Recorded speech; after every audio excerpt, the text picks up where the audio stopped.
What's up YouTube, Dar here from Zephyr War Games, and today I'm going to bring you a set review for Cyberstorm Access. So we're going to go over the 10 secrets within the set. We'll also talk about the different prices as well. We'll have a look to see what the pre-orders are like for Tier 0 games, and then we'll also talk about the other cards within this set as to whether or not it is worth buying or skipping just for singles. So we'll start off with what looks to be the most hype and generic secret around, and that is of course the Chaos Angel. So before I dive into its effect, please make sure you smash that like button, hit that notification bell and subscribe so you do not miss out on any more upcoming content. So Chaos Angel seems to be the generic card for this set, and what I mean by that is when you look at the previous set and Photon Hypernova, you had Triple Tactic Thrust, which could be utilized in any deck, whereas Chaos Angel is probably the closest we're going to get to a generic card. Now what I mean by that is a card that could be played in any light or dark deck as long as they can make the levels of up to 10.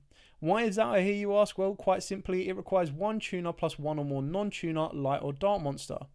However, for the synchro summoned, you can treat one light or dark monster you control as a tuner. So it doesn't matter what level it is, as long as you can make a level 10 and you use at least a light or dark monster to be utilized as that tuner and then a light or dark monster as its non-tuner, you can make this monster. Now keeping in mind, if you use a combination of two, you'll also get 2 additional effects as well. So its first effect is if it is special summoned, you get to target one card on the field and banish it. Now keep in mind as well, it doesn't say that it must be synchro summoned, and it doesn't say that it cannot be revived with something like Monster Reborn, Call of the Grave, anything like that. So if it is special summoned, you get to target a card on the field and banish it. Then it gains additional effects dependent on the attributes of the materials used for its synchro summon. So if you use a light monster, synchro monsters you control are unaffected by your opponent's activated monster effects. And if you use a dark monster, your monsters cannot be destroyed by battle. So the fact of the matter is, you're probably going to be using this with a light and a dark. So straight away, it makes most of your monsters mini towers, which is absolutely insane. The card is mental itself, and it's a really kind of cool option for pretty much most decks if you can play lights or darks. Now what I mean by this is the standout kind of generic secret is when you look at all the other secrets that we're going to go through, they're all pretty much deck specific, and if you're not playing those decks whatsoever, it doesn't really fall within the strategy. So let's move on to the second most expensive card that I've seen floating around the internet, and that is Peaceful Planet for the Manadoniums or Manadiums. So when this card is activated, you get to add a Manadium monster or a Visa Starfrost from your deck to the hand. Light monsters you control gain 100 attack for each tuner you control and in your graveyard. If a face-up tuner or tuner or tuners you control is destroyed by a battle or card effect, you get to target one of those monsters and special summon it straight back. So this is obviously pretty much following in the same footsteps as the Tier Element field spell and the Kashtira field spell. It'll be one of the ones that on pre-order is like 50 quid, and then afterwards it will start to drop. Now this seems to be the generically most expensive card of the pre-orders kind of listings, but I do expect that this will drop if the Manadoniums are not as good as perceived in first thoughts. And I mean, at the end of the day, when a deck something like Super Heavies is all commons and rares and the highest is an Ultra, which is an extra deck monster, it's very difficult to kind of understand where they've kind of put these rarities around. The next one is Guiding Quem the Virtuous. So this is the brand new, well, I say brand new for Branded. The Branded have got 3 new secrets, which is absolutely mental. So they definitely know who their target audience are with this set. So it's always treated as a Dogmatica and a Despia card. If it's normal or special, you get to send a Fallen of Albaz or one card that mentions it from your deck to the graveyard. If a card of cards leaves the extra deck, except during the damage state, you get to target a Fallen of Albaz or a monster that mentions it in your graveyard and special summon it. You can only use each effect once per turn. Now it is a level 4 tuner, so that is how you can get into the Bestial Synchro Monster and of course the Chaos Angel as well. Keeping in mind that if you do activate Branded Fusion, you're not going to be able to go into the Chaos Monster, but it's just ways that you can utilize this in different turns, and you've got a very nice towers if you want to. I'm not saying Chaos Angel is going to be played in Branded, I'm just saying that this is an example that in other decks, if you wanted to utilize this because it is a Dogmatica / Despia card, there are ways to search it and use it as a mini engine. So this is like the second, if not third most expensive card floating around at this moment in time. We're still waiting, as of the time of recording this video, for 2 more Starlights, and it is expected that this will follow in suit with the previous Virtuous cards and also be a Starlight, because obviously you've got Cartesia, and then of course you've got Ecclesia as well. So fingers crossed it follows suit, but then uncross those fingers because I don't think I could get another Starlight. Speaking of very, very good cards, we've got the Virtuous Astroud. So this is the brand new fusion monster for Starfrosts or like Scareclaws, but it's just so much more generic than that. Because it's very easy now that you can actually activate Elemental Hero Prisma, which is why it's getting so much hype right now. You can reveal this monster, turn it into a Vista Starfrost, and link that into the Link 1, and then this card can be utilized by banishing the materials from the extra deck. So field and or graveyard. So it gives you the ability to pretty much spawn this guy out very easily. It requires Vista Starfrost, which will Foolish Barrel with Prisma, and then one monster with 1500 attack and 2100 defense, which is very easily done as well. So you banish the above cards from the field and or graveyard, and it can't be destroyed by battle. If it is special summoned, you get to target one other monster on the field and destroy it. And if you do, this card gains attack equal to half of that monster's original attack or defense, whichever is higher. So it becomes an insane boss monster. And the idea is that going second, this can help push for an OTK. So this sits around the mid-mark of about £20. We'll have a look at the exact pricing on Tier 0 shortly as well. And then we move back into the Despiers. So we've got Despian Lulu Wallace. This card actually looks amazing. So I'm really happy this did get a Starlight in one sense to the artwork, but then disappointed because it means I've got to get it for my branded deck. So it requires a level 4 tuner, specific on its tuner's level. And then as many non-tuners as possible. And I believe it needs to add up to a level 12. But the idea is you're probably going to be sending this 9 times out of 10 with stuff like Nadir Servant and Grigrulion and everything else. So once per turn, if a card or cards leaves the extra deck except during a damage step, you can make all monsters you currently control gain 500 attack permanently. Then you can negate the effect of one face-up monster on the field, non-target. Very important on that one because you can negate a Dragoon until the end of this turn. During the end phase, if this card is in the graveyard because it was sent there this turn, you can special summon one light spellcaster monster from your hand or deck whose attack equals its own defense. You can only use each effect of Lulu Wallace once per turn. Now, correct me if I'm wrong, that matches, Ecclesia matches, and so does Cartesia. So, synergy. Then moving on to the next one, Albion the Sanctify Dragon. So this is actually really, really cheap on Tier 0. I was shocked how cheap this was considering other pre-orders around the place. But regardless, this is again another one of them one-offs. It is a Fallen of Albaz plus a light spellcaster monster. So it's how you can get Cartesia to the graveyard. It's how you could, I'm pretty sure Quem is a spellcaster as well. So it's how you can get Quem to the graveyard as well. Can't be used as fusion material. Your opponent cannot target this card with card effects. Nice. You can only use each of the following effects once per turn. During your opponent's turn, quick effect, target 2 monsters in any graveyard. Special summon both, 1 to each field. And if this card is in the graveyard, you contribute 4 monsters, the 2 in each extra monster zone and 2 in the center main monster zone. And if you do special on this card back. Now, the revival effect is going to be a little bit specific because it requires your opponent to put cards in the right positions. However, the fact that it is basically just Expulsion as a monster is mental, and it kind of does beg that question: is it actually worth banning Expulsion in the upcoming ban list? Do you just ban Gimmick Puppet instead? Now, this isn't an exact replacement because you do have to kind of go out your way a little bit to make this, rather than as easy as it is to just search or set Expulsion in the end phase. And then moving down in the price points, of course, we've got the 2 new gold pride cards. You've got Better Luck Next Time. They're both actually really kind of cool additions to the deck, and it did present a spike in popularity of the deck. I'm not sure how meta relevant they're going to be. Again, a ban list might shift this and change it and put more cards back in the favor for gold pride. But you still then have Dragon Link coming around as well when you've got the Dragon of 100 Apples. You've obviously got the Bestial Synchro Monster, which is an ultra rare as well. So anyway, when this card is activated, you get to add a gold prime monster from your deck to the hand, and if you do, you lose life points equal to its attack. If a face-up gold prime monster or monsters that was special summoned from the extra deck returns to the extra deck, except during a damage step, you get to draw 1 card. You can only use this effect, use the effect of Gold Pride Better Luck Next Time once per turn, and you can only activate Better Luck turn once per turn, so you can't activate multiples. It is a continuous, but it gives you that nice ability to search out a Gold Pride, reduce your life points, which is what the deck needed, which is why it plays the punk monsters so consistently, and then you get to start special summoning them to the board. I do like the artwork of the guy, which is Rollerball Locks, because it looks like a mini Jinzo. So if your life points are lower than your opponent's, you get to special on this card for free, and it is searchable very easily. During the main phase quick effect, you can fusion summon 1 gold pride fusion monster from your extra deck, using monsters from your hand or field as material. Now keep in mind, this goes into, I think it's like Battle Ball, and basically what that does is, when it is summoned, it gets to put monsters on the field into the spell and trap zone, and if your life points are lower than your opponent cannot respond. So, insanely good. Nice synergy there.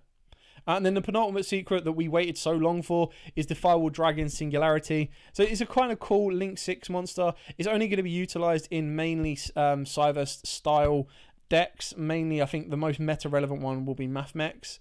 It does have a quick effect. You get to target cards your opponent controls or in their graveyard up to the number of different card types, Ritual Fusion, Synchro, XYZ you control and in your graveyard. Return them to the hand. Also, this card gains 500 attack for each card returned. If a monster this card points to is destroyed by battle or sent to the graveyard, you get to target a Cyber monster in your graveyard and special summon it. You can only use each effect once per turn. Now, it's kind of a cool card. I really do like the artwork because I love the different colours in the background. You've got like the blue, you've got like a little purple, green, red. I think it looks really, really nice. That being said, it is a Link 6. It does require at least 3+ effect monsters. So it can be a very tricky to get to. But I can definitely see something like Agnister's abusing this. So they've now got like a defensive Firewall and an aggressive Firewall. And then the last secret, possibly the cheapest secret around, is the Sumo. So this is also the promo. If you go to your sneak peek events this weekend, and I highly advise you do, you can actually pick this up if you win the raffle or you win the tournament as well. So this comes as a secret as an ultra. It's definitely the lowest value card. I've seen some pre-orders at 15. I've seen some at 5. So it's definitely a cheap one. It's just a new kind of like warrior spirit. And it cannot be special summoned at all. You get to tribute summon this card by tributing a normal summoned or set monster. And if it is normal summoned or flip face up, activate the effect. Your opponent can send any number of cards from their field to the graveyard. Then each player draws the same number of cards as were sent to the graveyard by this effect. During the end phase of the turn this effect was activated, shuffle all cards into the deck from the field and the graveyards and that are banished. Once per turn during the end phase, if this card on the field was normal summoned or flip face up, you return it to the hand. So again, pretty typical of a spirit monster. I think the artwork's really cool. I like the fact that it's in secret. I'm not a big fan of promos also being secrets. It kind of feels like a wasted slot. I know it's supposed to be, you know, if you earn the promo early doors, you're getting like a preview into something. But then I preferred the previous days where it's like a lower rarity card got rarity bumped. So it would have been nice if it's a more relevant card gets bumped. So for example, when we get a card like the time skip card, and I'll put it up on the screen, but it's the one that lets you have an additional normal summon. It's the one that lets you draw twice for your draw phase. So that card could have got like a nice little bump as an ultra or a secret. Could have been cool as a promo. But then again, I suppose that then advertises, or I mean, it would definitely make more people go to sneak peeks in my opinion, because then the prizes are much more worth getting, or that promo is worth working for. But yeah, you know, give and take.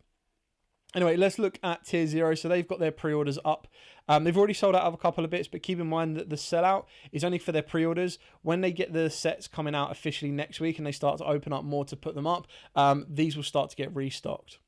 So you can see that they've got 2 of the Starlights, or 3 of the Starlights already. They've already sold out. So they had Lulu Wallace at 250, Visa Starfrost at 200, and then Gold Pied Chariot at 150. Keep in mind, if you're using the discount code as well that I showed you at the start, I'll show you at the end, and I'll show you now, you can get an additional 5% off of your entire cart order. So the Manadoniums are 185. Now keep in mind that all of the cores are free of everything.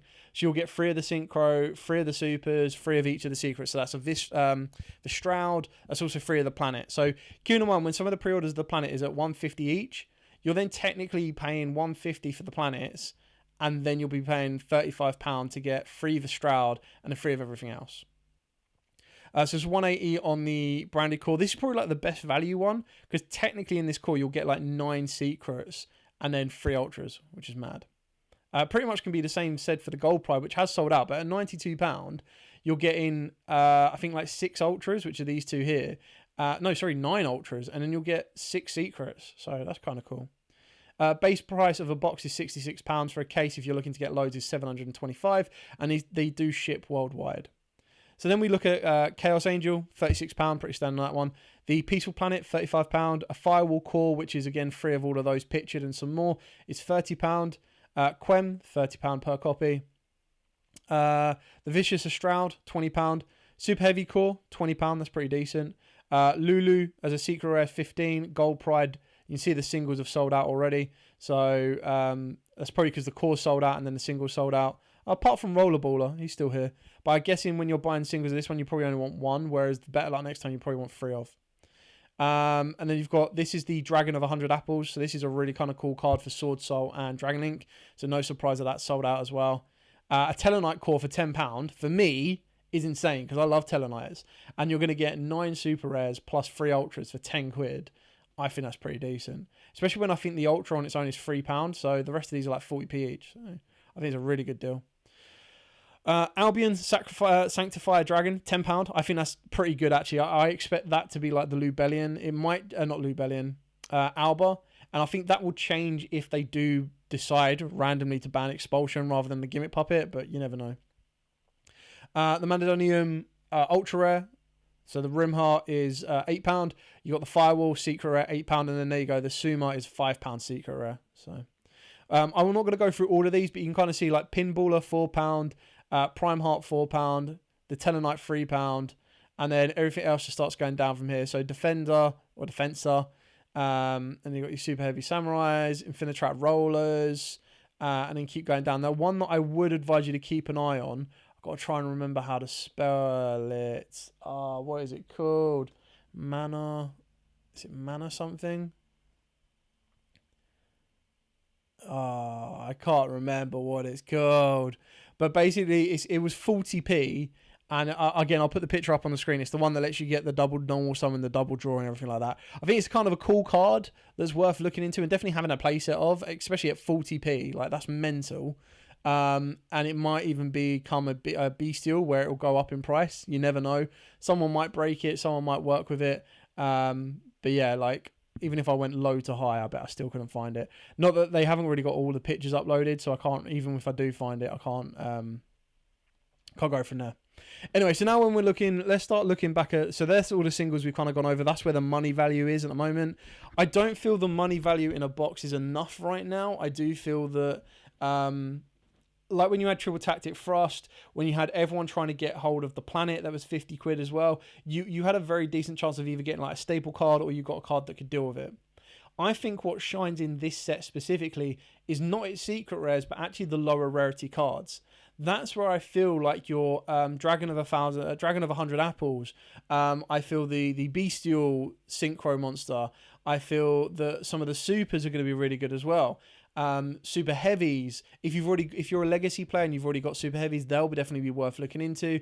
I feel there's a lot that you can work with at the lower end, so I feel that buying a box, especially when there's like, I think there's like a Bumblebee, like some of the imports are insane. That's one thing I did forget, is there's a Sheep XYZ that's good for track tricks. It lets you put a trap card back to your deck and draw a card, which is really, really nice.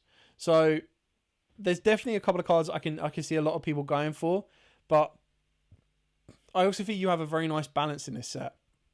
I don't feel it's very top heavy, which, like I've said, is what we've seen in the previous set. So like when you go all the way back to Power of the Elements, Darkwind Blast and everything like that, the only thing that Darkwind Blast shuffled up was the fact that Kashtira, stuff like Fenrir and Unicorns were all ultras rather than secrets. So that was not a shock to the system, but I would definitely say that it was a bit more of a surprise to us. Like, it could have very easily been a high value card that was a secret.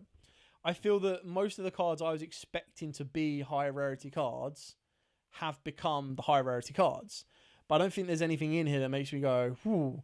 I think the only one that could have been one would be I think it's like the time space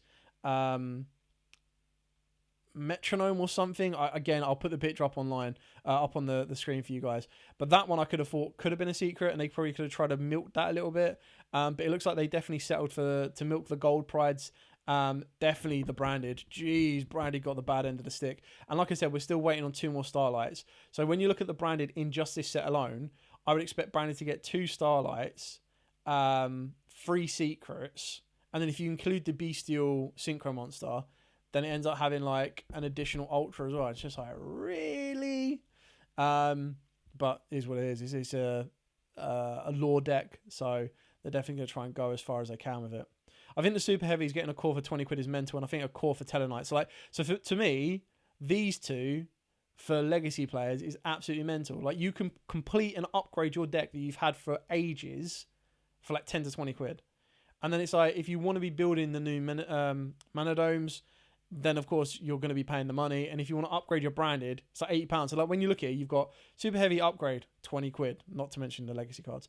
Tellarknights upgrade, £10. Branded upgrade, 180. Like, you just kind of see, yes, obviously there's a gulf in how effectively playable they are. But you can definitely see the big kind of jump there as well. Anyway, that's all I have for this video. So to buy or not to buy, quite simply, is entirely up to you. I feel that to buy a set, for me anyway, is a lot more valuable. I'd be a lot happier buying a box of this stuff because I don't mind getting some of the supers, some of the commons I'm happy with, some of the ultras I'd actually be really happy with, and some of the secrets. So to me, because it's got such a nice all-round feel, getting an average balance of all of those is actually really, really good. If I'm like, I only want to upgrade my teledeck, it's right there for you. If you're like, I'm only playing super heavies this format because they're degenerate and the ban list isn't going to touch them, yeah, okay. You can pick them up very cheaply. If you just want to upgrade your branded, again, you probably want to get a core than anything because it is very top heavy with the branded. And especially if you're trying to get the Manadoniums as well, again, you're probably going to look at getting singles. But I do feel that you could probably, if you're like, I just want a Astroud or I just want a Chaos Angel, I would probably advise buying a Chaos Angel at £36 or whatever, and then still buying a box. Because I feel Chaos Angel could go up. It's one of them cards that, because a lot of decks play lights and darks, it's definitely a card that will be around for a long time and will get abused in any deck. Like light and dark is probably one of the highest represented style of decks. So I can definitely see them being utilised in the future. Like, if you wanted to, you could play it in a Bestial Teledeck. You're definitely going to be able to play it in Dragon Link. Like, that's mental. You can play it in Labyrinths. You could play it in any deck, really, that utilises lights and darks that can get up to a level 10. So it's very nice that you're going to get that adaptation as well, especially when you look at the other level 10s that we've got. And we've got Baron de Fleur, and then we've got the Sword Soul monsters. So the level 10s were relatively limited, but now we've got a Towers, which is absolutely mental as well. Anyway, thank you so much for watching. I hope this has given you a couple of ideas and a bit of an insight. Like I said, if you do want to buy your singles, by all means, Tier 0 will get some updates. Join up to their newsletter. You can tell that their prices are pretty much on par and a lot cheaper than some other places. I would expect other places to follow the market like they've done every single time Tier 0 have released their products. Yes, they release them a little bit later. Yes, they don't have as big of a stock range as everyone else, or they take a bit more time to update them. But that's because they look at the market first, they assess it, and then they go, right, okay, how many of these cards are we going to get? Do we put it out at an overinflated price and make it harder for people to get, or do we make them a little bit cheaper? And as you can see, a lot of these cards are relatively cheap. Like, if you just want to upgrade your branded, you just buy one Lulu, one, and you didn't want an entire core. You'd buy one Lulu, one of the, where is it? The Albion. There you go. Albion Sanctify Dragon and one Quem. And straight away you spent £55, take the discount code off. Straight away, you spent just over £50 and you've upgraded your deck. Like, that's all you need. So it's definitely swings and roundabouts the way you look at it. But like I said, I feel that there's not enough in this set for me personally, to buy a box and be happy with the outcome no matter what I get. Whereas I think in previous sets, it's like, if I buy a box, all these commons I'm not really fussed about. Yeah, okay, 1 or 2 supers is kind of cool. Ultras, okay. Maybe a Fenrir, amazing. And then Secrets, I'm like, okay, is this going to be a good one? This is going to be a bad one. So you never know. Definitely, if you end up getting like Better Luck Next Time plus Sumo, you're probably going to be very disappointed. But if you end up getting a Chaos Angel and something else, like, the idea is, what I'm trying to say is that you can't get a box and look at the secrets. Like, you need to get a box for this set. You look at a box and look at the whole and go, okay, cool. I got Chaos Angel and I got Better Luck Next Time, but then I also got 1000 Dragon, which I expect will be 100 Year Dragon, which I expect to be utilized in a lot of decks going forward. And I got like either the Manadoniums Ultras, or you got the Bestial Ultra, and it just kind of, yeah, and then you look at the supers and you look at the rares and everything else, and not rares, sorry, supers and commons, and you're like, okay, cool, these might have some generic uses going forward that a lot of people might sleep on, and at 30p to 50p, definitely worth getting. Anyway, I've gone on long enough. Thank you so much for watching. Like, comment, subscribe, share. Till next time, as absolutely always, stay safe, and of course, happy dueling.